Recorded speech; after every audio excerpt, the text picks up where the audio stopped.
سید عمر سیدوف ساکن 31 ساله نویه کوشانیان و خواهرزاده شمس‌الدین سیدوف یکی از رهبران حزب فعلا در تاجیکستان ممنوع نهضت اسلامی تاجیکستان روز 8 اپریل سال 2023 بازداشت شده است و فعلا در سزای بازداشتگاه شهر بختر نگاه داشته می شود.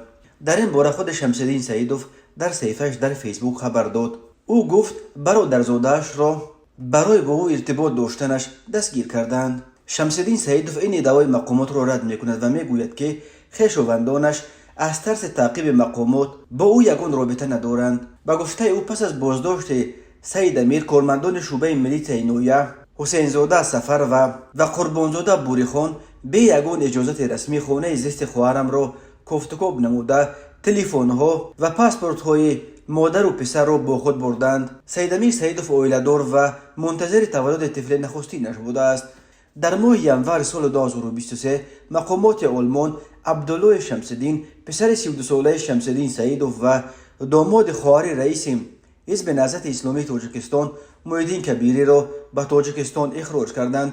در پایان ماه مارس دادگاه نویه اسماعیل سامانی شهر دوشنبه عبدالله شمس‌الدین را با جرم همکاری با سازمان ممنوع و گذاشتن لایک در زیر ویدیوهای رهبران مخالفین به 7 سال زندان محکوم کرد. در آلمان با طلب رهایی عبدالله شمس‌الدین از جانب مخالفین تاجیک و گروه از ساکنان محلی یک سلسله اعتراضات دایر شده.